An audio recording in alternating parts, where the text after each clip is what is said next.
All right, ladies and gentlemen, welcome back to yet another episode of the Facts Over Feelings podcast. This is episode number 84, and I am once again joined by my two co-hosts, my two friends, my buddies who are Suns fans here, Trevor Kaufman and Jack Eden. And look, I like to rub things in a fair amount, but I'm not going to rub it in too much to these guys. The Phoenix Suns finally lost a playoff series. The number one seed, the number one overall team in the league this year with 64 wins, lost to the Dallas Mavericks in 7 games. And I'm sure everyone knows they lost in shocking, like actually legitimately shocking fashion. And I wanted to toss it over to you two. Specifically, I'll toss it over to Trevor first. So just tell me, like, what's the Suns fans' perspective here? Like what, first of all, what went wrong in the series? I'm sure a lot. What's your take on it, and how do you fix it for next year? Like, what do you do? Where do you go? So I've thought about this a lot the last, what is it now, maybe 48 hours since the Suns got 40 balled on their home court to an inferior opponent, in my opinion, and I stand by that. Yeah. Here's the thing. I'm looking at this big picture. The Phoenix Suns never played good in this postseason, with the exception of games 1 and 2 against Dallas, right? The New Orleans series was ugly, but we kind of, I will say Eden and I in particular kind of brushed that off as just kind of like, oh, Willie Green, he knows us. We didn't have Devin Booker. We were nervous, blah, blah, blah. And then Dallas comes around. We blow them out the first 2 games. I'm like, all right, we're back.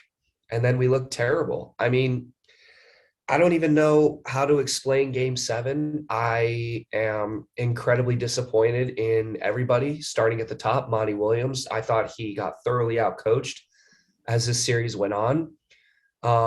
Devin Booker and Chris Paul. And look, for Chris Paul, I'm tired of hearing about these injuries after the fact. If you're hurt, don't play. But like, don't tell me you're playing. And then after the series, oh, well, apparently he had a quad strain or whatever his dumb injury was this time. I'm sick and tired of hearing that. That pissed me off a little bit. DeAndre Ayton, we'll talk a lot about him. Outside of game 1, he was just flat out awful in this series. He was not aggressive. He didn't dominate the boards. He got out rebounded by Luka, just to put things in perspective. So that gives you an idea of what DA was in this series. And our role players, what happened to Mikal Bridges? His offense, his defense, awful in this series. Jay Crowder was okay, but he got cold at the end of the series. Cam Johnson hasn't been the same. And then finally our bench, right? Cameron Payne, awful. Landry Shamet, awful. Torrey Craig, useless. Who else played? Those are the main 3 bench guys that played, in Cam Johnson. So for me, it was a tough, hard-fought series. I expected us to win game 7. I did not expect us to lose by 40. It was a complete embarrassment. And to move on to talk about the future a little bit, which we'll talk here, I've like gone back and forth on what I think we should do, because this is kind of how the NBA works outside of the Warriors and LeBron, right? You don't usually repeat. It's hard to go back to back-to-back finals. It's hard to win back-to-back championships. It's hard to do that. We look at Giannis and the Milwaukee Bucks as a great example. It took them 4 straight years of Eastern Conference losses before they finally made the finals and won the finals. And then they lost in 7 this year, which we'll talk about later on the podcast. So for me, I think it's easy to overreact to the game 7. I think we just need to retool the bench. I think we need to retool some of our role players.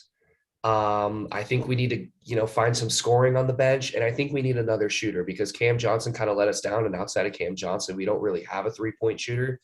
You look at a team like the Dallas Mavericks, they got 3 or 4 guys that are on the court to just hit threes. Finney Smith, Kleba, Bullock, Tim Hardaway, when he's healthy, he's a 3-point shooter for them. So the Suns need another shooter. They need to retool the bench. And for me, Ayton is complicated because, look, I watched TNT talk about DeAndre Ayton, and they all said the number 1 priority for the Phoenix Suns should be to re-sign DeAndre Ayton. That's their number 1 priority. That's what Chuck, Shaq, and Kenny all said. They all agreed. So for me, I don't know. I don't know if I want to give Ayton the max. I don't really want to give Ayton the max. I'm not convinced on DeAndre Ayton, and here's why. And Jeff Van Gundy just said in the Miami-Boston game, he goes, I'd much rather have to calm a player down than to hype a player up. And DeAndre Ayton always needs somebody to hype him up. He needs Chris Paul to get him going. He needs Monty to get him going. He needs Devin Booker to get him going. He has no internal will or killer. This has always been my complaint with him. He has no ability to motivate himself to take his game to another level. You said this even when he was at U of A, by the way, Trevor. I remember you saying this. I've been saying this for years. Ryan can attest to that. He is as skilled as a big man will get in the NBA, but he just lacks a killer all-star instinct. He's just a nice guy, which is fine. But there's games where, like game 7, 5 points, 4 rebounds on 2 of 5 shooting. So final thoughts. Final thing. I know I've been taking a while. Sorry. You're good. Final thing I want to say. I get Chris Paul was horrible, but I think the majority of the blame should be on Monty, Devin Booker, and DeAndre Ayton. DeAndre Ayton and Devin Booker. Devin Booker is the best player on the team, and DeAndre Ayton is our number 3. Chris Paul is 37. He's old. He should not have to carry a team at age 37, right? Like, I don't even think LeBron can carry a Lakers team at age 30. He can, but you saw what happened, right? So this series is more on Devin Booker and DeAndre Ayton than it is on Chris Paul.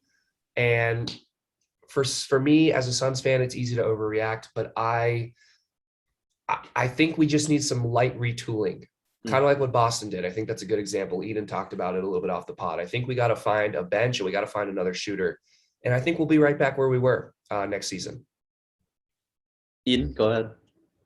I agree with a lot of what Trevor said, and here's my take on it. At first, just going through the raw emotions and feeling that game, like you want to blow everything up after a game like that. We were pathetic. We had 36 points halfway through the third quarter, and I don't think I've ever seen that before in an NBA game. So that was just pathetic. But I mean, you look top down, I think Monty has to get a lot of the blame, specifically with DeAndre Ayton. I think you need to game plan for him more and get him the ball more. And that was obvious in game 1, but after the fact, it wasn't really there. And I think, you can't put that all on Monty. Like, Ayton's got to be the guy who wants the ball, who's got to go get it and be aggressive. And like Trevor said, that's not really in his nature. And I've said this to these guys off the pod as well. I think DeAndre Ayton's success is significantly tied in with Chris Paul's success. And you saw with Chris Paul not being able to do anything in the series, DeAndre Ayton was even worse, if you can even believe that. So I don't know. As far as, the Ayton contract dispute and what's going to come this offseason, what I will say is the Suns hold all the cards besides the fact that Ayton could take a 1-year deal and become an unrestricted free agent. I don't see that happening. That typically hasn't worked out well, especially for bigs in the past. And if Woj is right in saying that there's going to be a lot of suitors, the Phoenix Suns can basically say, go get your contract and we'll either match the number or we won't. And I think I honestly see it playing out like that. It's going to be up to Ayton to go get other teams to bid for him and then see if the Suns can match it. And I mean, I'm kind of torn on whether or not to bring him back, because here's what I was saying to these guys off the pod is I think Phoenix can go one of 2 directions this offseason, and it ties into DeAndre Ayton, but I think it's the team as a whole.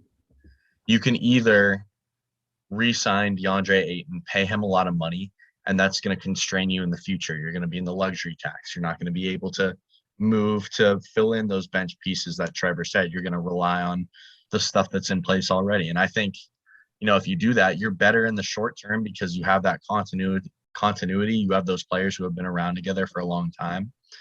But are you necessarily pushing yourself to that top standard? I don't know. And so I equate, re-signing DeAndre Ayton to that. And that makes me think of this team as the Utah Jazz, a team who has been together for a while, who struggles come postseason time and is typically a postseason disappointment. Or the other option you could do is you could let DeAndre Ayton go or try and work a sign and trade for him and try and get some value back. But that's going to hurt you in the short term because, you're not going to have that big third piece that you need to be a successful team. But, you look at what Boston did a couple of years ago with they had that run to the Eastern Conference Finals, and then Kyrie Irving and Gordon Hayward came back. The next year they were awful. They weren't nearly as good and the expectations were too high. So those guys leave, and look at them now. They're playing in the Eastern Conference Finals. led by those young guys who they had as their core initially in that first deep run. So it cost them in the short term for a year or two. They weren't as successful, but I think, that's the decision that the Suns have to weigh is, are they going to handicap themselves with this Ayton contract and try and get it done this way, or are they going to have to let him go and maybe suffer a little bit in the short term, but give themselves the flexibility down the line to find the pieces to build around Devin Booker for the second time and maybe get a deeper run there. So I don't know. It's an interesting debate, and I keep going back and forth on it because, this team had 64 wins this year. They were a great team. They were the best team in Phoenix Suns history. And to just struggle and get demolished like this in the playoffs, I have more to say on it after Ryan goes. But those are just my initial thoughts with Aiden and with the Suns. I'm going to jump in real quick, Ryan. Yeah, go ahead. Sorry. That's fine. Eden talked about the 64 wins. This is part of like my criticism now of the Suns is I think that 64 win is fraudulent, right?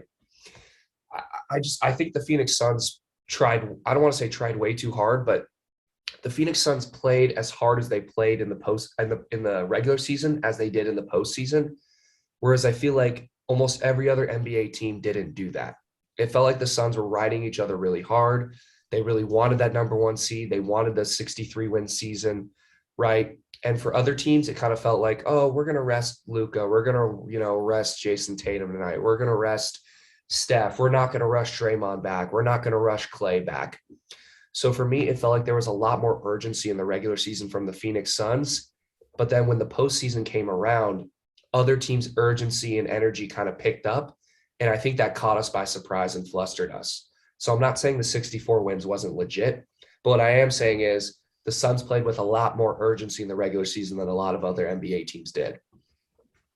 Look, that's fair. I'm not going to argue that too much. I'm going to take this in a little bit of a different direction because you guys have the Suns fans' perspective. You guys have the perspective of, obviously losing by 40 in Game 7. I just want to say one thing about Dallas, by the way. This team to me, and I was telling Jack about this before the podcast, to me, they remind me a little bit of the Suns last year. And the reason I say that is because, look, in order for a team like Dallas, like Phoenix last year, to do so well in the playoffs, your role players have to be just fantastic.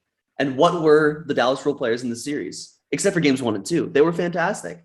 They took turns, really. Finney-Smith had a great game. You had Kleba have some great games. You have Brunson stepping up after a really quiet first 2 games. You had Dinwiddie stepping up on the biggest stage in Game 7.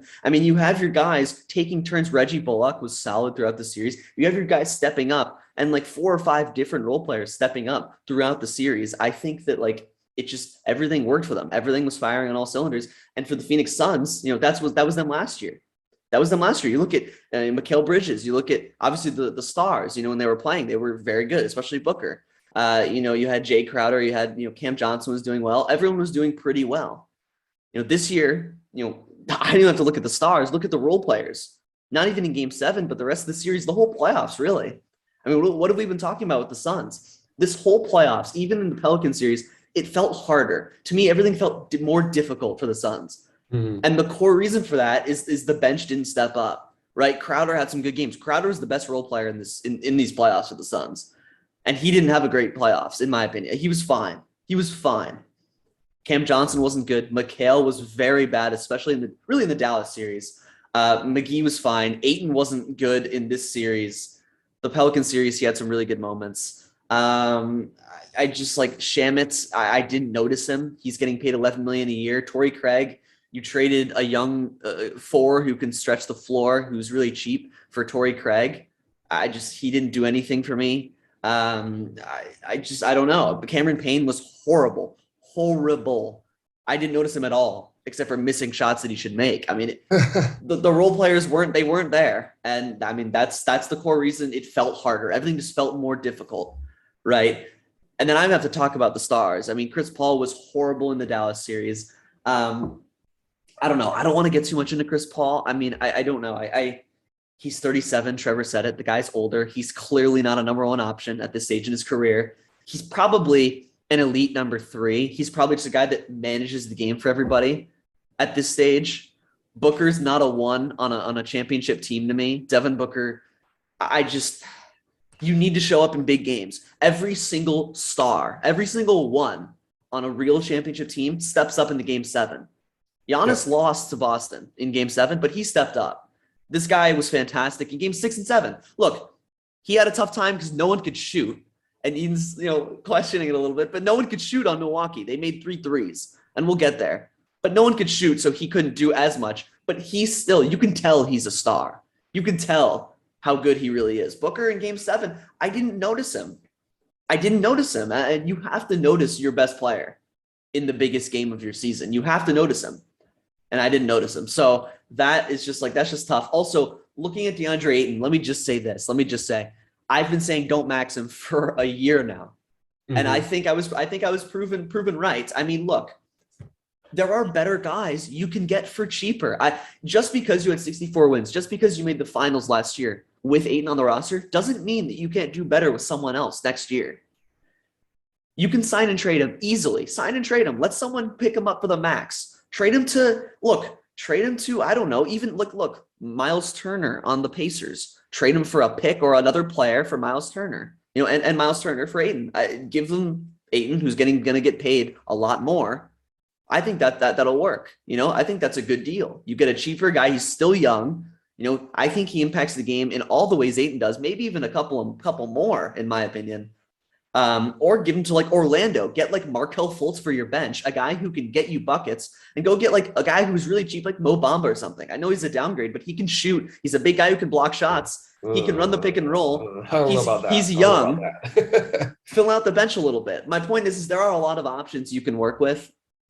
Save yourself some money on your center position. Don't max a guy who gets 5 points in a game 7. Don't max a guy who needs, to be fed the ball consistently by his all-star point guard, to be actually in the game flow and actually have energy and actually play. Don't max the guy who won't go back into the game in a game 7 when your coach asks you to. Don't give that to a guy who doesn't have motivation. Trevor said it. I don't think he should get the max. Look at the other guys getting the maxes in the NBA. I don't know. You look at off the top of my head, you look at all these guys I don't know, Rudy Gobert.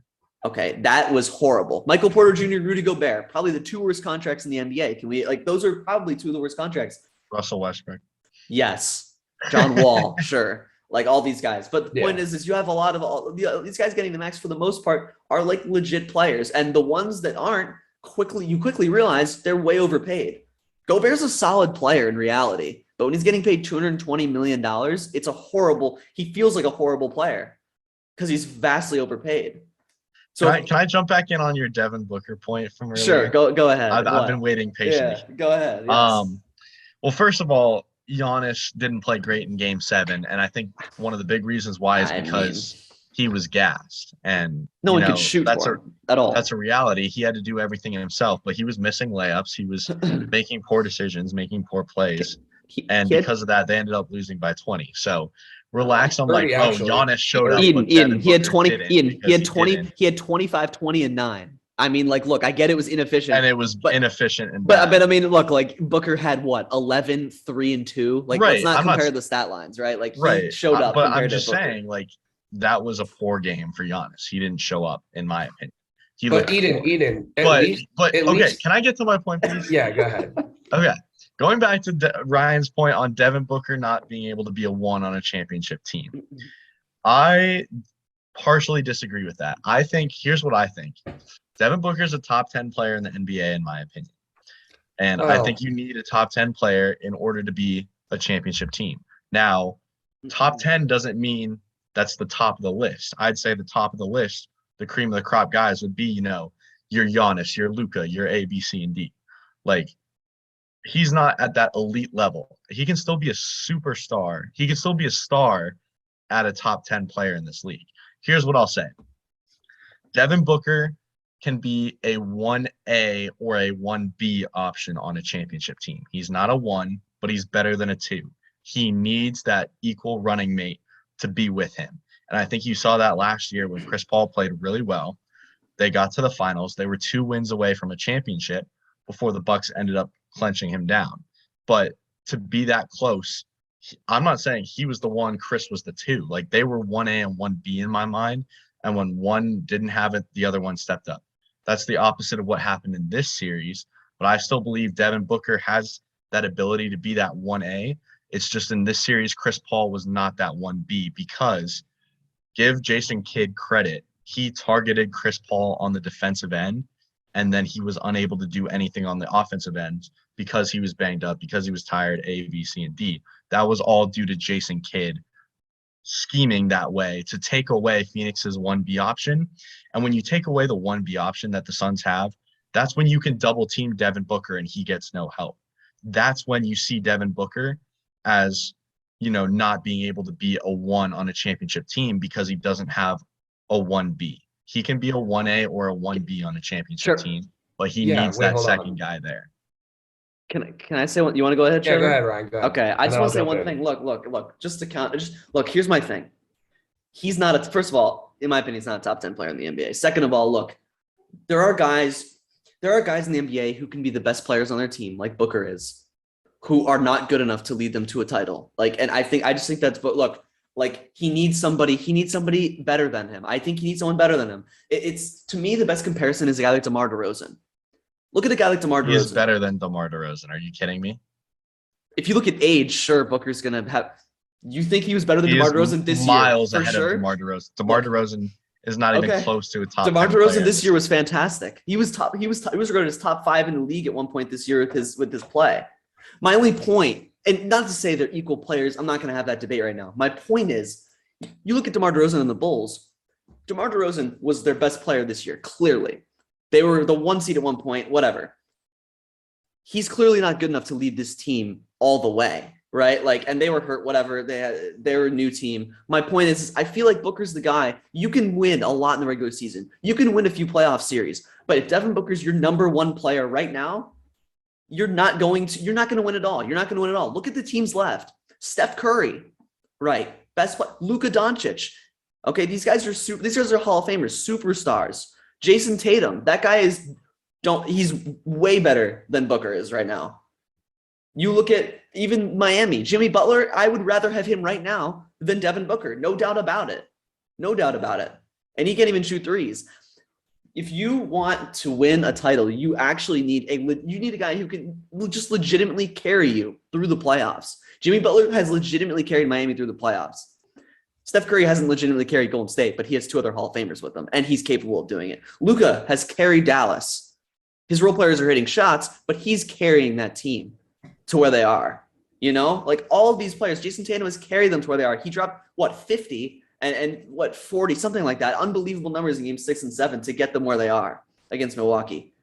You need a guy like that, and I don't think Booker's that. He hasn't shown up in the biggest games, in the biggest series that he's been in. For the most part, in my opinion, he has not. That's not true. That's not. I think this is the problem. I don't think he's good enough. You're overreacting to these last 2 games where he played poorly.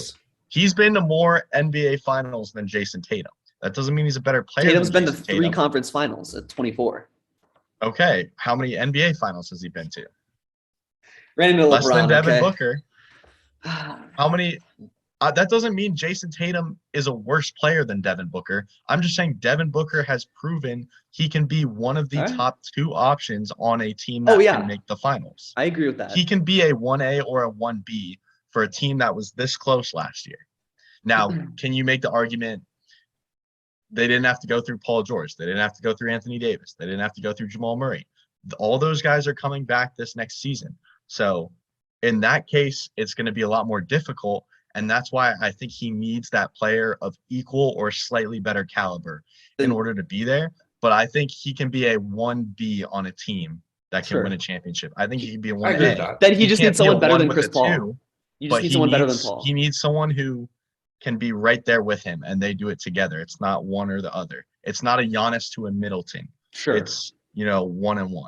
Sure, like Lowry and DeRozan and obviously better than that, but in that sense, they're similar levels. Right, they're equal. Yeah. They didn't have and Chris.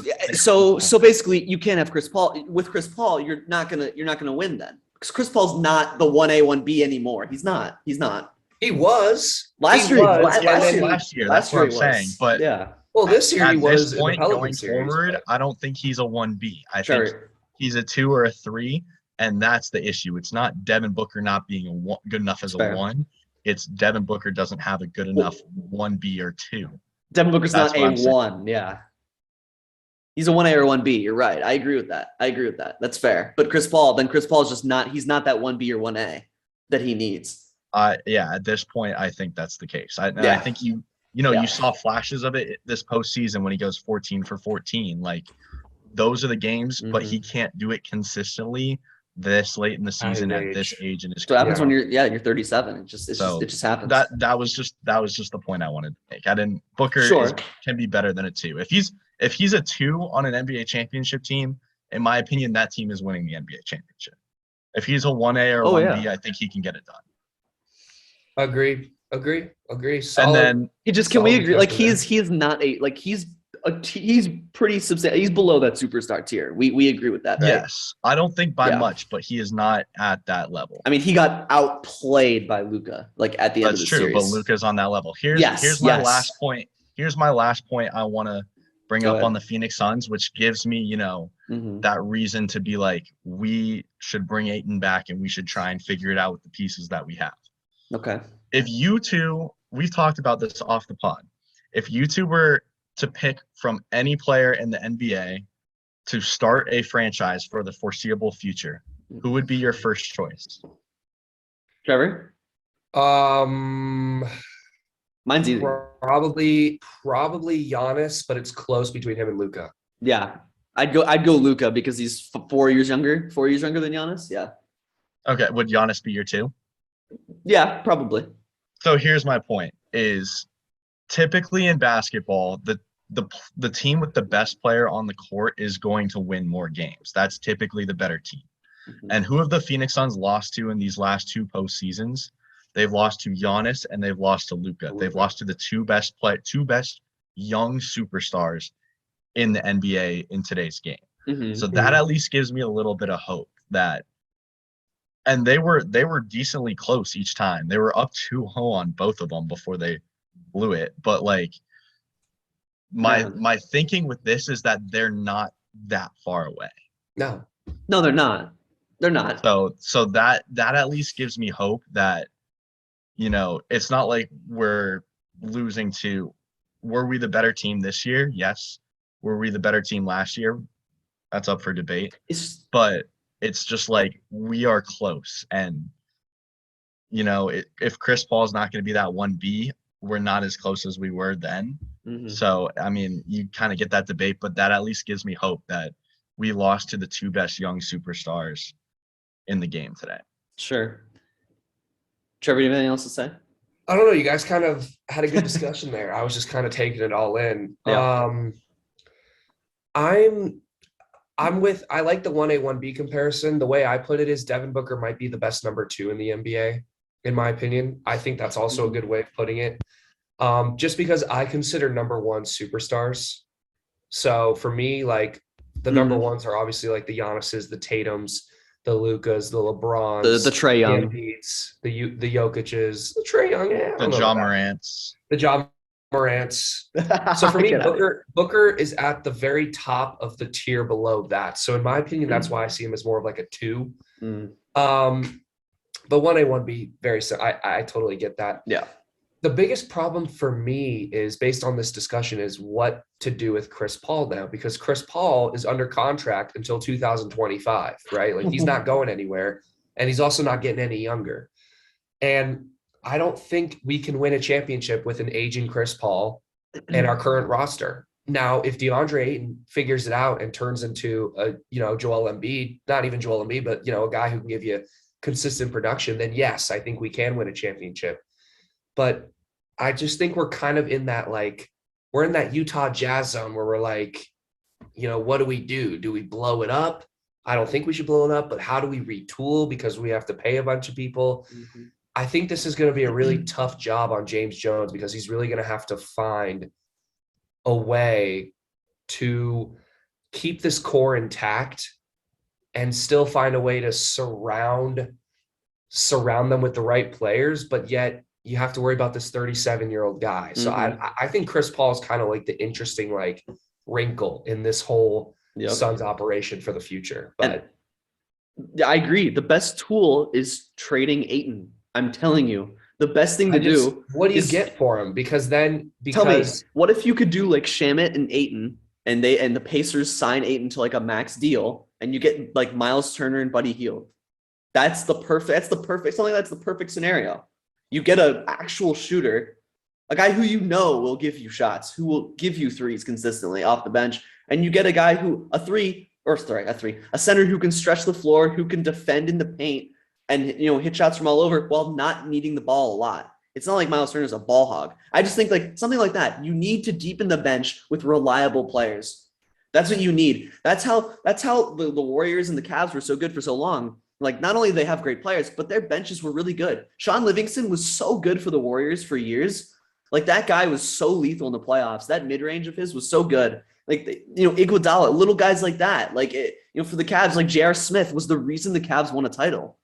Like, guys who can just shoot at all times. The Suns just need guys. It's obvious to say, but you just need guys like that. And to me, the best way to do that, the best way to give Chris Paul another guy who can give him 15 points a game, is to trade Ayton in a sign and trade. You have to do it. It's looking more clear to me. I don't see another path. You can't trade Chris Paul. Why would you? But like, no one's going to take that either, probably. Your bench guys, you can cut a few, trade a few for small stuff. That's not going to move the needle that much. You got to sign and trade Ayton for some other piece or two piece. You have to. I think that's the best way to retool. And that might be dramatic, but trading Ayton for another center, another piece who can almost do as much as Ayton, and then the other piece does more and it puts it over the top, I think is worth it. I think it is. Right? Again, the attitude thing is a big thing for me. Keep that locker room motivated. Keep that locker room positive. Ayton doesn't really contribute to that locker room that much. From the outside viewer's eye, I think it's the other guys who contribute to that locker room, the loud guys, Jay Crowder, Devin Booker, really. Right? I think that trading Ayton's the best bet. That's just my opinion. I think that's the best way to retool. I think that's the best way to get, better than this year. And I think you won't miss him that much. I really don't think you will. Yeah, it's interesting. I don't know if you can sign Ayton and then just retool bench through free agency. I mean, that's also another alternative because it is. Like, at the end of the day, like, yeah, we're kind of pooping on Ayton right now, but I do think he does serve a big role on this team, and I think he was very impactful at times, and particularly in last year's playoff run, I felt like he was great. So for me, it's hard to just get rid of him because it's like, he's 24, he's young, he still has a lot of development in his game. He has all the skill in the world, it's like what Eaton said, like, if you get rid of him, you're getting worse. Like, we're going to be a worse team next year without DeAndre Ayton, unless we sign Kevin Durant, right? But we're going to be a worse team without DeAndre Ayton next year than with him. But, if we sign DeAndre Ayton, are we going to be stuck like the Utah Jazz being a perennial first or second round exit in the playoffs? I don't know, because I think if Chris Paul plays at a high level, I think we beat the Dallas Mavericks this series and play in the Western Conference Finals again. So I don't know. We can move on. What the best move is. We can move on from this. I'm sorry, we're talking about this for a long time. Yeah, but like the reason the Utah Jazz are where they are, Trevor, is because they don't change year after year. How do you get back to the finals again? You get better. The Warriors lost to the Cavs in 2016 with the Is Ayton the guy you must just get rid of? Not necessarily. And that gets you better. But he's the tool to get you better. He's your only tool. He's your only chip left in the basket here. He's your only chip left to play. I don't know what else you can do to really move the needle at this point. Like, my point is look, the Warriors lost the Cavs in 2016. You know what they did after winning 73 games? They didn't run it back. They went and got Kevin Durant. They got the snake. My point is you get better each year. Okay, you go make a move. Go get better. You know what I mean? Like, the Mavericks didn't run it back. No, they made a midseason trade. They traded the unicorn they got in Porzingis. They got Dinwiddie, and look where they are now, right? You go make a move to improve. Like, don't. I mean, if you're gonna make a move and get rid of a young 24-year-old center with a lot of potential, you better damn sure make sure that you get better from it. Trust James Jones. I mean, hey, he's had a good track record. Trust what he does. I think that he'll do a good job. Yeah, I agree. Yeah. I agree. But I think it'll be interesting to see. But it will. Jack, do you have any final thoughts before we move on? We've been talking about this for I agree. We have. You gotta get better if you move them. You gotta find a better alternative. And I don't know how many of those there are out there. So that's my concern. But fair. Look, let's move on. We'll talk about this come June and July, no doubt. Look, we can move on. We'll make this next one quick. I just wanted to say the Golden State Warriors beat the Memphis Grizzlies in 6 games. I predicted 5. I was off because the Warriors didn't seem to care about Game 5, losing by what? Draymond was dancing when they were down by 40. I mean, whatever.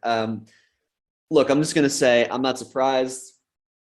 The Memphis Grizzlies look to me actually better without Ja. I'm not surprised about that either. It's very interesting. It's something I want to look at again next year. Are they still playing just as well without Ja? It's very weird. Like, it's so weird. I don't know how even to describe it. Like, he's supposedly almost a superstar, and yet, like, he doesn't really impact winning that much for that team. They play so differently with him, without him. It's wild. It's wild. I don't know. It might be more of a credit to Taylor Jenkins than it is to Ja's talent or whatever you want to call it. But yeah, it was weird. Dylan Brooks is terrible. He was bricking shots left and right, I think. Well, it was either Game 5 or Game 6. I think it was Game 6. He couldn't make anything. It was actually hilarious. Or one of those games I was watching. Maybe it was Game 4. He couldn't make anything at all. It was hilarious. He's so inconsistent. I don't know. The Warriors are probably going to the finals. The Mavericks are a better matchup than the Suns for them because neither team has size. So the Warriors win that because they have the better players. So they got lucky there. I don't know. They're the experienced team. I said they were going to make the finals at the start of the year, and I think that's going to happen. It is what it is. They lucked out with the Mavericks beating the Suns, and it's going to pay off. But the Memphis series, Memphis wasn't quite ready. Ja got hurt. It was unfortunate. Injuries are what dictate a lot of who goes to the finals. I've said it before. I'll say it again. Yeah, I don't have too much else on this series. It was pretty straightforward to me. I thought it would go 5. It went 6, but I never thought Golden State was in any real danger. I want to shout out Ja Morant real quick because go ahead. He absolutely played his tail off in this series when he was healthy. It was unfortunate that he got hurt, but they were a layup away from winning Game 1. He won them Game 2 with like 45 points, I think, and then in Game 3 he ended up getting hurt. But when he played this series, he was amazing. And I think, Ryan was someone who was slandering him a lot last series. That was a little bit. And I just wanted to shout him out. He's going to be a great young player. He's a superstar in this league. And the things that he can do are just some of the things are just insane. And you saw, his jump shot. They were giving him the shots this series, and he took them and he was making them. So he didn't back down at all. The other thing I want to say is Memphis showed a lot more fight than I thought they would. They ended up losing this series 4-2, but if you really look at the games, Game 1, they lose because Ja can't make a layup down the stretch. Now, is that the reason why? No. They give up a couple offensive rebounds. The ball goes out of bounds before Klay Thompson hits that 3 to give them the lead. That's a game I think they could have won for sure, maybe should have won. Game 4, I definitely think is a game that they should have won. They led for 47 minutes and 15 seconds of that game. Golden State took their first lead with less than 45 seconds left in the game. No Ja Morant. Both sides couldn't shoot the ball. It was ugly. But that was a game, you missed Ja Morant in that last minute because Memphis didn't have anyone who could go and get them a bucket. Whereas Golden State, they got the lead and then we're just shooting free throws the rest of the way. So Game 5, they obviously kill them. Game 6 is another dogfight, and Golden State just had too much in the end. But they really showed that they're going to be a force to watch out for in years to come. And I was very impressed with their performance in this series. It realistically they could have been up 3-2 going into that game in Golden State. And, who knows what happens there. It could have been a 7-game series. It was a lot of fun to watch, way more competitive than I thought it would be, even though I did say Warriors in 6. This next series with Dallas is going to be fun to watch. I honestly am kind of torn on which team I want to pick, but I guess we can get to that later. But anyway, shout out Memphis. Golden State has the experience. This series with Dallas is going to be great. Trevor? I'll be brief. I think to Ryan's argument about are they better or worse with Ja, I think games 4 and 6 show why Memphis needs Ja, because you need a guy who can get you a bucket in the last 2 minutes of a close game. And for Memphis, they had no go-to scorer outside of Ja Morant. And that's why they lost games 4 and 6. Game 4 more so than game 6. I'm just concerned for my Suns, not to talk about them even more, just because the West is going to be freaking good next year. I mean, Memphis has arrived. New Orleans is going to be really good next year. Denver's going to be really good next year. Clippers. Yeah, I don't know. The Warriors, obviously. I even think the Lakers will be, or excuse me, not the Lakers, the Clippers will be good next year. So yeah, I mean, about this series, I pretty much in my head had this series go exactly how I thought. I thought they would split the first two. I thought Golden State would go up 3-1, and then I thought the Warriors would close them out in 6. I'm not entirely surprised that the Warriors won this series, obviously. I am surprised about how close a lot of the games were, and I'm also surprised that Golden State had long stretches of really poor play. I just felt like Golden State really wasn't that good, in my opinion, in this series. They probably should have lost game 1. They probably should have lost game 4. They were really bad in game 6 up until the last 5 minutes. So for me, trying to pick the next series between them and Dallas, I'm not like entirely sold on Golden State. I'm going to pick them to win because I like their experience and I think they have a better team than Dallas. And I think Dallas being small plays into their hands. But Golden State was not that world beater that we all thought they would be. To me, it felt like Memphis was a little inexperienced, and Memphis losing Ja kind of put them behind the 8 ball a little bit. But from a Grizzlies fan perspective, your team is going to be really good for the next 5 to 7 years. You got Jaren Jackson, you got Ja, you got really good bench players, you got Desmond Bane. So Grizzlies fans should be really, really happy with their team going forward. And great season. And now for the Golden State Warriors, I'll just give you my prediction right now for the Dallas Golden State series. I'm going to go Warriors in 6 games. Oh, wow. Trevor, this is good. We can do this right now, actually. Look, we did both Western Conference series. We can just give our quick predictions on the conference finals real quick before we move on to the Eastern Conference. Let me just say, you're more confident than I am. I mean, look, I almost get the feeling this is Dallas's year. I almost get the feeling that I'm telling you, they have the magic this year. I don't know what it is. I almost get the feeling it's their year, but I can't go against my prediction from the start of the year. I can't go against the Golden State Warriors. So I was going to say Warriors in 7, Trevor. You said Warriors in 6. Wow, I respect that. That's pretty gutsy with the way Dallas is playing. But I'm going to go Golden State in 7 because I think Dallas will win their home games. They're very hard to beat at home right now. They're very confident. And Golden State isn't playing great. Like they're just not quite firing on all cylinders, as Trevor said. They don't look like world beaters.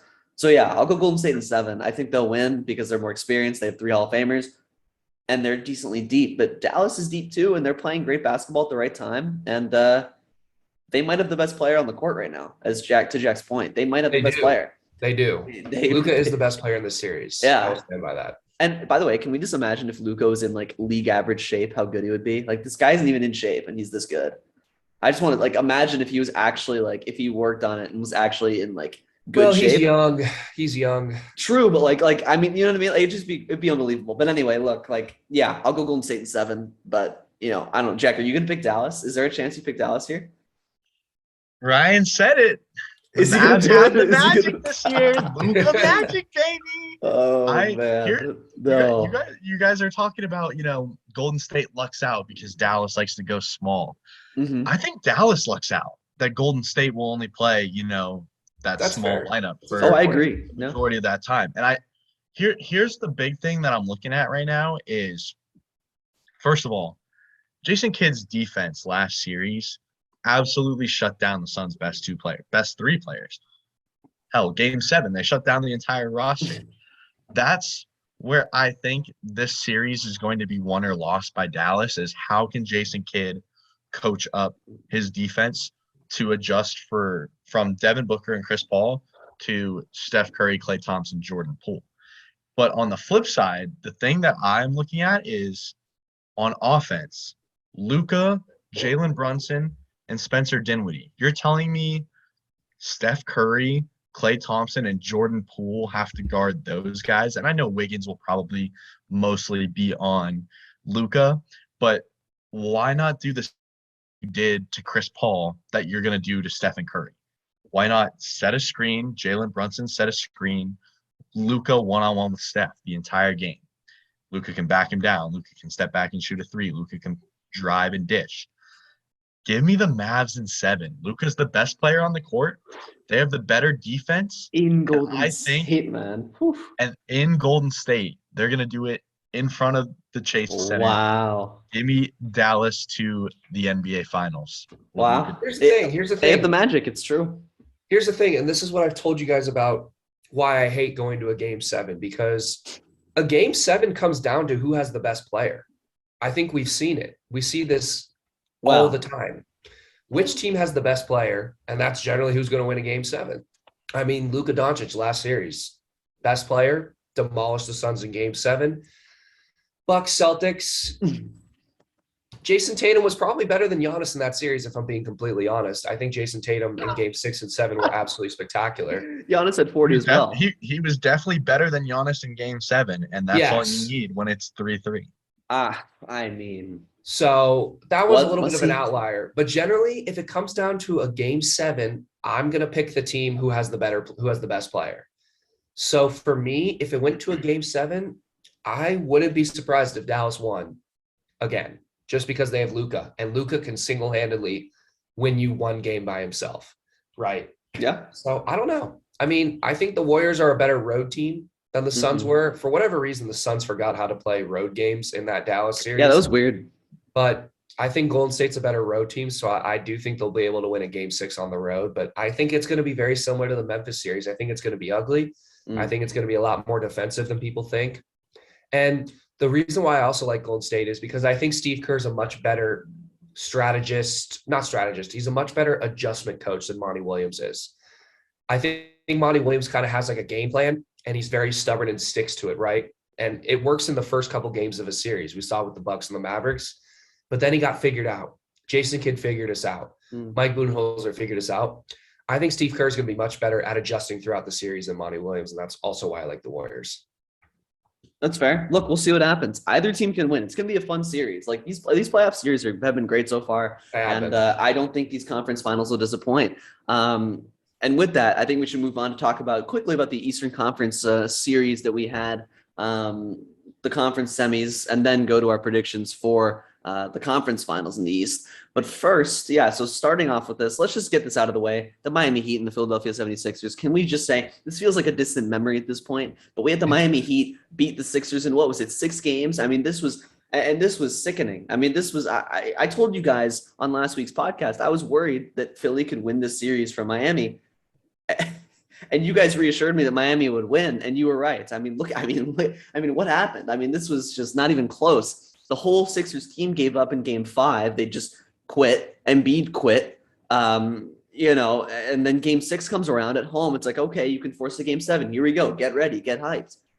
James Harden, non-existent, takes 2 shots in the second half. Danny Green gets hurt because Embiid's so used to flopping at 280 pounds. He falls to the ground at the lightest touch and fell into Danny Green, and Danny Green's career is over because of that. Look, Danny Green tore his ACL, so that was killer. They didn't show up. They didn't show up. It was terrible. Doc Rivers is probably one of the most overrated coaches I've ever seen. I get he had great Celtics teams back in the day, but look, like his Clippers teams, and now look at the Sixers. I don't know. I don't think he's a great coach. He's a good motivator. I don't know how good of a coach he is on the floor. I don't see it. I don't see the adjustments. I don't even see the motivation, really. I see he's a good motivator, but look at this. His team wasn't motivated. You're tied 2-2 and you fold like that. I couldn't believe it. So anyway, I was shocked by that. Miami's just a great team. Eric Spoelstra is a legit coach. This guy's one of the best we've ever seen. For them to get all these random guys, by the way, Gabe Vincent and Max Strus in particular. I mean, look at this, by the way. These guys are contributing at like $2 million a piece. And you have Duncan Robinson making $90 million sitting on the bench, not getting any playing time in the playoffs. It's crazy how they find guys and develop them. Miami's the better team. They're the deeper team. And they just outperform them. And Jimmy Butler's been fantastic. Best player, arguably the best player in the playoffs. I'd say the best player in the Eastern Conference playoffs so far. He's been awesome. He's been insane. Just fantastic. I don't know if Eden, you want to go ahead, or Trevor? I don't know who wants to. Yeah. I mean, I don't know. I mean, the Philly Miami series it should have been more predictable than it was. I mean, Harden comes up short in playoff situations. Doc Rivers comes up short in playoff situations. And that's not why I picked the Miami Heat, but that's probably why I should have picked the Miami Heat, right? Like that's just kind of like that's just what Harden and Doc Rivers do. They come up short. Simple as. Harden took 2 shots in the second half of an elimination game 6. And for me, I don't think this series is on Joel Embiid at all. I just think Joel Embiid was beat up, hurt, playing hurt, tired, gassed. I mean, however you want to describe it, he was just worn out. And Harden couldn't carry the load like he used to in Houston. So that's ultimately why. That's not why Philly lost, but it's a big reason why Philly lost. The other reason why is Jimmy Butler. He has been nothing short of spectacular in the playoffs. He's averaging 29, 8 boards and 5 assists. Good Lord. On over 50% shooting. And maybe outside of Luka, he has been the best player in the playoffs this year. I just think his ability to score in the postseason is so unique to me because he's not a guy who scores a lot in the regular season. I don't even know if he averaged 20 points a game this year in the regular season. The way he can turn it up on offense in the postseason is just spectacular. And he deserves a lot of credit because I think we forget how good he was in that bubble run when they were 2 wins away from a championship in the bubble season. And he's kind of reminding us again this year that this guy is a playoff machine. And, it happened again tonight. He went for 40 in game 1 of the Eastern Conference Finals against Boston tonight. So Jimmy Butler is special. Harden and Doc Rivers come up short. And that's the Miami Philly series for you. I remember last week on the pod that this was right after James Harden went for 31, I believe, in game 4. And our discussion was, is James Harden back? And I remember sitting here and saying, I need to see more. One game does not mean that he's back. That's exactly what happened. At this point, he's just a little too old, a little too slow. He's lost it a little bit. And he can't – we were talking about whether Devin Booker is a 1 or a 2. James Harden cannot be a 2 on a championship team. And I think, that's what Philly acquired him, thinking that maybe he could be a 2 to Joel Embiid. But in reality, he's not. If he decides to opt out of his contract this year and go for a max, I hope no one gives it to him. Or funny enough, I hope Philly gives it to him just so that he can be stuck there for 4 or 5 years and take all the Philly heat. But Miami, honestly, they had the better coach. They had the better team in this series, and they had the best player on the floor in Jimmy Butler. And Jimmy Butler has been nothing short of exceptional. I think this is tonight against Boston is his 3rd 40-point game of the postseason. No one else even has 2, I believe. Maybe Giannis has 2 after that game 5. But Jimmy Butler's been exceptional. He's been the 2nd best player in this postseason after Luka. And he's a guy, who could lead this Miami Heat team to another NBA Finals. And to think that Philly had him with these guys and chose Tobias Harris over him, like Jimmy Butler would have been the 2 on that team would have been scary. And like just blow that Elton Brand, like I don't know how this dude still has a job, honestly. But did you see Jimmy Butler after the game? Yep. He yelled it out. He's like, Tobias Harris over me. Like, yeah. Rightly so. If Embiid was healthy, I would have picked them to win in 6. I picked them to win in 5 because Embiid missed the first 2 games. But there you go. They took care of business. They were the better team. They were the better coach team. And they just play with more effort. And that was obvious in the last 2 games. But this Eastern Conference Finals matchup is going to be a lot of fun. Oh, yeah. And right before we get to that, I just want to real quickly talk about this Boston-Milwaukee series because we have to. Celtics in 6 over Miami. Wow. Throwing it out there now. Wow. I'm going to pretend I didn't hear that, by the way. I'm going to pretend I didn't hear that. That was one of the worst takes I've ever heard. But look, we can let Trevor pat himself on the back because he did know this series. The Celtics beat the Bucks in 7 games. And I want to say, I was shocked. And I'm sure Trevor's happy because he hates like half the Bucks team. But look, let me just say, Giannis was sensational and everybody else was not good. Drew Holiday showed up for 1 game in this series. He made a couple great defensive plays to win one of the games. Was it game? I don't remember what game it was. Was it game 5? It was game 5. He showed up offensively in game 3. Yeah, and other than that, he didn't show up. And So that was the difference there. And the rest of the role players didn't show up. When you hit 3 threes as a team in a game 7, you're not going to win very many games. Or sorry, 4 threes. When you hit 4 threes out of 33 attempts, you're not going to win very many games. So, Drew Holiday 0 for 6, Brooke Lopez 1 for 6. You got Pat Connaughton 0 for 5, Grayson Allen 0 for 4. I mean, where's your 3-point shooting? I mean, it's nowhere to be found. So, that's not going to win you very many game 7s. That was the difference in the game because Boston hit 22 threes. And I mean, that's ridiculous. They shot 40% from 3. 54 from 3. And it's just, I mean, you can't overcome that difference. You just can't. So that was the difference. Milwaukee needed Chris Middleton. They would have won this in 6 if they had him for sure. Who said that? Look, I thought their role players would be better. I'm sure Eden thought this too, and Eden can go ahead in a second. I thought their role players would be better. I thought Brooke Lopez I thought everyone would shoot better. I thought Pat Connaughton, Grayson Allen was hot in the Chicago series. I thought these guys would shoot better than they did, and they were terrible from 3. So throughout the series, really.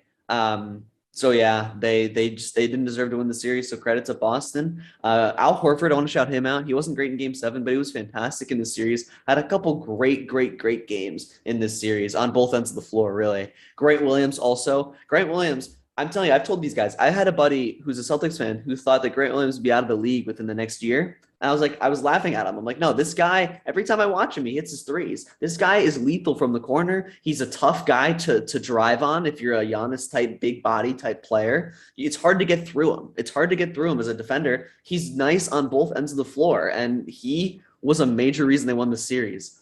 He had 27 points in game 7. He had the most points on that team. He's nice. I like him a lot. So I want to shout him out. He did a really good job throughout the series and in game 7.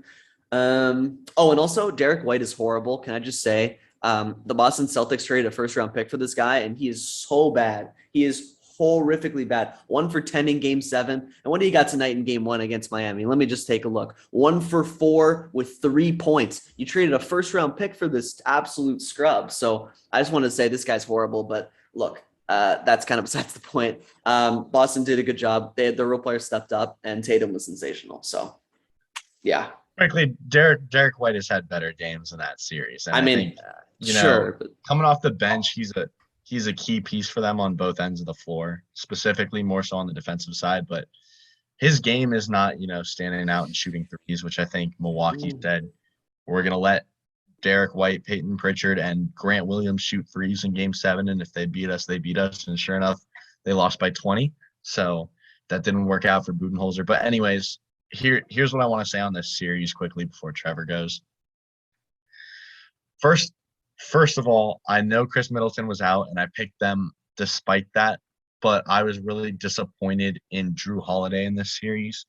I think, after Trevor and I watched him a lot in the last postseason in the finals, he seemed to be their version of a mini Chris Paul, someone who always makes plays down the stretch of games, and you saw it in game 5 defensively.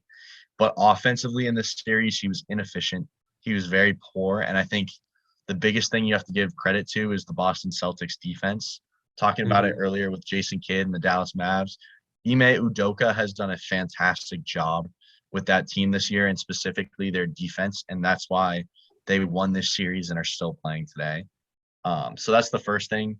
Drew Holiday was very poor, and I think, if you get one more good game from Drew Holiday in this series, the game I'm thinking of specifically is game 4, then the Bucks win this series. And to talk a little bit more about game 4, that's where Milwaukee blew this. They were up 2-1. They were at home. They were up, I believe, like 10, 12, 14 or whatever, just in total control. Up, I believe, like 12 or 10 going into the 4th quarter. And then from there, they absolutely fell apart. Boston absolutely got on fire, got some stops, got some buckets. And I believe that was like a 20-point swing in that quarter. They went from down 10 to winning the game by about 10. And that was the big Al Horford game. And, what are you going to do? Al Horford goes for 31. But as soon as that happened, I knew this series was over, because what I saw from that is the Bucks were completely stagnant on offense. Their entire offense was a drive with Drew Holiday, a drive with Giannis, or a pick and roll with Drew Holiday and Giannis, and no one else got involved. And for a great defensive team like Boston, that's easy to defend. If you're not moving around the perimeter, getting guys out of position on defense, that's completely easy to defend. And as soon as I saw that big comeback, I knew 2-2 going to Boston that this game was over. I thought it was over in game 5 and the Bucks somehow came back and won that game. But after game 4, after that fourth quarter, I had zero confidence in this Milwaukee Bucks team to get the job done. And sure enough, Celtics go out and win it on their home floor in game 7. Yeah. I mean, there's not much for me to say because if you travel back in time 2 weeks, I would have told you how the series was going to go. What did I say? I said the Bucks are going to miss Chris Middleton. I like Boston's role players better than I like Milwaukee's. And Giannis can't beat the Celtics by himself. He almost did. He forced it to a game 7. But the story of this series was Giannis and a bunch of nobodies against a really good basketball team. Now, to Ryan's point about how I hate the Bucks, I only really hate Grayson Allen and Bobby Portis. Oh, come on. Drew Holiday. Come on. I can respect Drew Holiday. I don't hate him. I can respect what he does. Okay. And he was very poor in this series. Mm-hmm. And ultimately, I'll go back to that, actually. Drew Holiday wasn't good on offense, and the Bucks didn't get any consistent production from anybody in this series except Giannis.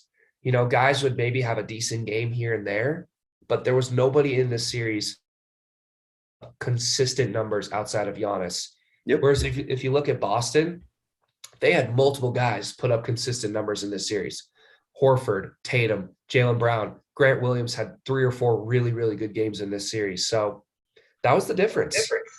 And that's what I thought was going to happen. That's why I said the Celtics in 7. I just felt like without Chris Middleton, the Bucks were just not going to be able to find enough on offense outside of Giannis in this series. And I'm going to pat myself on the back because you two are 0-2 on Boston Celtics predictions this year. I'm 2-0, and I'm just going to rub that in your faces here. So there you go. Look. I have to say this. I just thought the Bucks were going to get it done in 6. Who said Brooklyn in 7? Who was saying Brooklyn in 7 in this chat in this Zoom? It may have been me. I picked them. I forget which. Didn't I say Brooklyn in 6? I think Ryan said Brooklyn in 6. Oh my! Yeah, so get on him for that. That's worse. Oh man, look, I'm sorry. I'm sorry. The snake let me down. What can I say? But look, that's a story for another day. We can talk. Real quick, since I already said my prediction. Yeah. Wait. Sorry. What is it again? Boston in 6. So, yeah, go ahead. Won game. Hold on.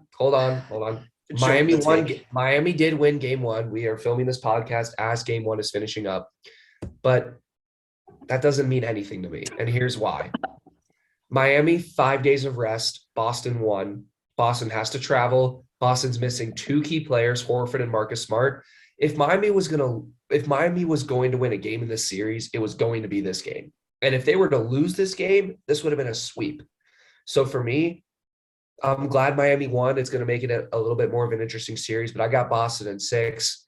They're bigger. They're better. I'm not going to say they're better coached, but they're both very well coached basketball teams. And I'm just going to come out and say it. I like Boston's role players a lot. I just think they've been more impactful this postseason. I think Miami at times has become a little Jimmy Butler reliant, especially in their losses.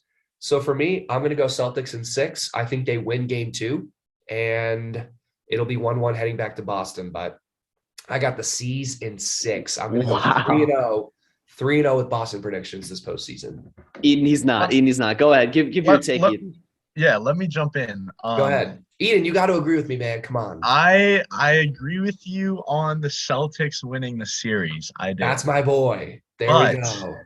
I'm on Trevor's side for the first Boston Celtics pick of the postseason. But here's what I'll say. We don't know how long Marcus Smart and Al Horford are going to be out. And that's what scares me about this series is I think Smart has an ankle sprain, which appeared to me like it came out of nowhere. I didn't see anything in the Bucks game. Maybe I missed it. But, I mean, he's been banged up all postseason. He's a tough guy. If he can play through it, he will. So I'm just not sure if he's going to be back for game 2. Al Horford, I don't believe at all will be back for game 2. I wouldn't be surprised if he's not back until game 4, game 5, to be honest. I'm not super positive on the COVID policies with the NBA right now, but I know Steve Kerr missed games 4, 5, and 6, I believe, with COVID. So if we're taking that kind of approach where Al Horford's out 3, maybe 4 games, that scares me a little bit. That might not be good. So that's the thing that scares me with those big guys being out. But they were up in this game by 14 early. They got down big in the third quarter. They battled back. They only ended up losing by about 10 or 11 on the road on short rest without their guys to the number 1 seed in the East. So that gives me a little bit of confidence. If Marcus Smart and Al Horford can come back quickly, like I expect them to be back just in time, I'm taking the Boston Celtics in 7 on the road in Miami. As well as, so I got 2 road game 7 wins in the conference finals.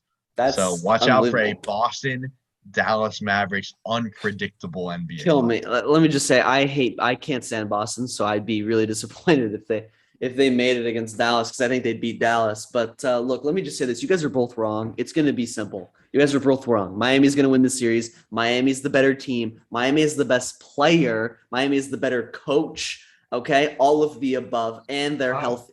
And they're healthier. Kyle Lowry's out. Kyle Lowry's out. And they're still just rolling like this. Like, we forget. Look, they're missing Smart and Horford. Miami's missed Kyle Lowry 6 of his last 8 games. Kyle Lowry has been useless. Kyle Lowry has not been useless. He is a very good 3-point shooter, even at this age. He's still a very good 3-point shooter. No. He's better than Gabe Vincent. He's better than Gabe Vincent. What's the bigger loss? What's the bigger loss? Marcus Smart and Al Horford, or a washed up Kyle Lowry? Let me just put it this way. With the way people talk about Robert Williams, you'd think they wouldn't miss Al Horford at all. Okay, people think Robert Williams is some absolute god, but answer the question. My point. Marcus Smart's the bigger loss because he's the defensive player of the year and he's one of the best floppers in the NBA. So of course they miss him. But look, let me just put it this way. Okay, the Miami Heat are going to win the series. They have home court advantage. They have the 1-0 lead now, so I have a little bit of bias here. I still would have picked Miami before this game. I picked Miami in 7. I want to pick them in 6. The only reason I picked them in 7 is because I think Boston's strong at home. That crowd's going to get behind them. Smart's going to flop his way to some wins. Jason Tatum's going to have a couple 40-point games. I'll tell you this, by the way, Jason Tatum's going for that quadruple double tonight. He had 7 turnovers. He's trying to get to that 10 threshold. I respect it. You look at Jimmy Butler on the other side, by the way, 2 turnovers. Okay. Here comes another 1-game overreaction from Ryan Marister. Look, let me just put it this way, though. Jimmy Butler's it's the Ryan special. It's the Ryan special. Jimmy Butler is okay. Hey. Oh, don't speak too early, Trevor. They may win. Hey, by the way, Trevor, remember when Devin Booker said the Luka special? Hey, what happened after that was said? Huh? Yeah, that was the joke. I know it was the joke. But hey, what happened after that? Things didn't go in his favor, just like they won't go in your favor here. Miami's gonna win this series. They have the deeper team. No one can disagree with me on that. They have more consistent 3-point shooters. They have the better defense. I think they have the better defense, but it's close. They're both great defensive Objectively, teams. That's not true. Look, you can look at the regular season all you want. I'm just saying, I think Miami is better team defense. Isn't this podcast facts over feelings? Can I just say, feelings over facts? Look, can I just say all 4 of the teams in the playoffs, these teams are 1, 2, 3, and 4 in defensive rating this year. I believe so, or in points per game allowed. So all 4 of these teams are elite defensive teams. By the way, the Cavs were 5th, but they're not in the playoffs. All 4 of these teams are elite defensive teams. Okay? Thanks for that. my point is, like, it's not crazy to think that Miami's a better defensive team. They're all elite defensive teams. Point is, I think Miami's going to win. They're a deeper team. They have the better player, better coach. They have home court advantage. They're going to win in 7. It's going to happen. Miami's home court advantage isn't a big deal, so I don't think road games are that big of a deal for Boston. They sell these games out, okay? I mean, that's fair. I think it's going to be a very competitive series. I just think when Boston gets healthy, they're going to show their colors and they're going to show why they're a better team than Miami. But who knows? Miami might get lucky. If Al Horford and Marcus Smart miss significant time in this series, then yes, the Heat will win 100%. But I think if Al Horford comes back by game 3, I think they're fine. I think they will still win this series in 6 games. And I don't have much else to say. I'm going Warriors in 6 and I'm going Celtics in 6. And look, for everybody that watches this podcast out here, my NBA playoff predictions have been the best. So if you want to base your predictions off of somebody's, they're mine.